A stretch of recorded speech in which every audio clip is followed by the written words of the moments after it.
What is going on, everyone? Welcome to your 26th After Effects tutorial, and in this tutorial I'm going to be going over cameras. Now what a camera is pretty much a different way of viewing your composition. So instead of just viewing it straight on, me looking directly at it like a TV, you can have your camera move around and view it from all different sorts of angles and distances. And just like a regular camera, one of the main things is the closer you are to your composition, the bigger it appears, and the further away you are, the smaller it appears. So you'll see why this is useful in a little bit. But before we start working with the camera, I need to show you guys how to create a camera.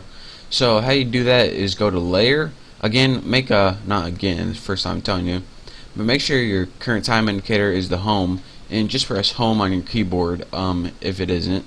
But anyways, just go to Layer, New, Camera to create a camera. Then press OK. And now you see, again, I'm working with two views. This is active camera and this is right. When you when you do that, a camera pops up in your layer panel, and you can edit this camera in the position of this camera just like you would any other layer. But it has a few gotchas. So anytime you want to get to the settings of that camera, go ahead and just double click this, and as you see, we now have the settings of the camera. So the first thing, and one of the main things I want to talk to you guys about, is this preset right here. It's at 50mm, but go ahead and click something like 35mm, or actually 80mm. Then go ahead and press OK. And you see that the composition increases in size. But let's go ahead and take a look down at our composition right here, and the size is all the same. So what happened, if you can see out here, here's my little camera right here. Instead of just increasing in size, it just gives the appearance that it increased in size.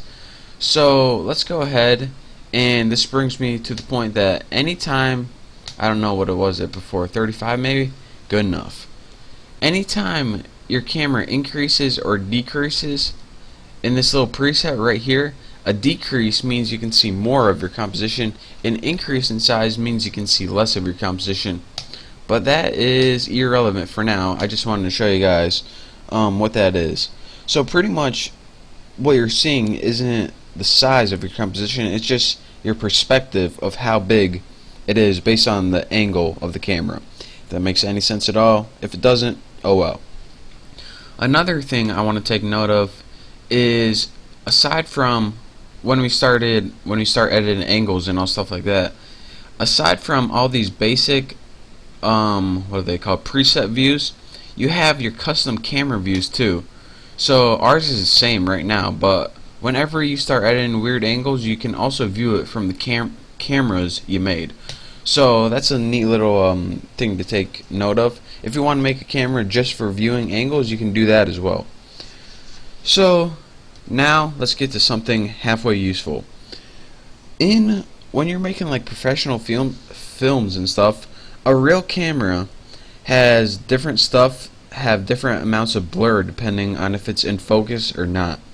Now in After Effects you don't have to do this, and everything can just be in perfect focus. But if you want to make your animations look more natural, you can do this. So go ahead and click your camera settings right here, and go ahead and press Enable Depth of Field.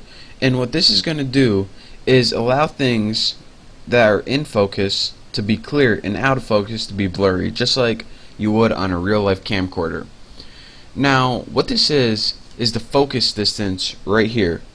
And when the focus distance, this is pretty much the distance where an object has to be for it to be in perfect focus.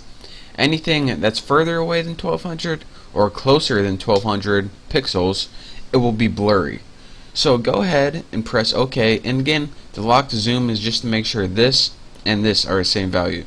So if you have this checked and you change it to 900 or something, which you won't see that this is 900 too. You guys could figure that out, but I just thought I'd share it with you. So go ahead and press OK after you have Enable Depth of Field pressed. Again, if you don't have that pressed, everything's going to be in perfect focus no matter what you want. And another thing before I show you guys, if if you see that things in your composition are too blurry, then you can go ahead and subtract a little bit from this blur level. But this is pretty much the preset. Or if you're thinking, alright, these things aren't blurry enough, the things that out of focus I'm talking about, you can go ahead and increase that. But enough of the small talk, let's get to work. So now we have our camera right here, and we can move it around with the X, Y, and Z, and this is our object or composition right here. So whenever, let's go ahead and work with camera settings. Actually, probably, well, that's good for now. What we're going to be working with is focus distance parameter right here. So again, I told you anything that's not 1200 pixels, as said right here, focus distance is going to be out of focus. So this is exactly 1200 pixels away.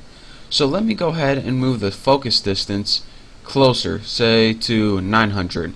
As you can see, my image becomes a little more blurry. Actually, I'm just going to go ahead and change it to 600. And as you can see, my image gets really blurry right here. And again, if I move this to like 300, it would become incredibly blurry. So that's what this little bar is on your camera. This is the focus distance right here, and as you can see, my image is incredibly blurry right here. That's because this camera is viewing its focus distance at 300 pixels, but this composition is actually at 1200 pixels. So if you ever have a composition and you want things to like go from far away and they're blurry, and have them zoom in and they're clear for a little bit as they get closer, but then they come out, this is how you do that. But for now, I'm running out of time in this tutorial, but I just wanted to show you guys the main thing is double click this to get your camera settings, your presets. Enable depth of field allows things to be blurry and not blurry, and just go ahead and press OK. And this focus distance is the distance your composition needs to be away, or the layers need to be away for it to be in perfect focus. So anything that's not 300 pixels is going to be progressively blurrier and blurrier. And in the next tutorial, I'm probably going to show you guys how to move your camera around, or probably something else useful, since you guys can probably figure that out. But make sure to check out my next tutorial, play around with your camera a bit, and hopefully you get good at it before moving on to my next tutorial. So thank you guys for watching. I'll see you next time.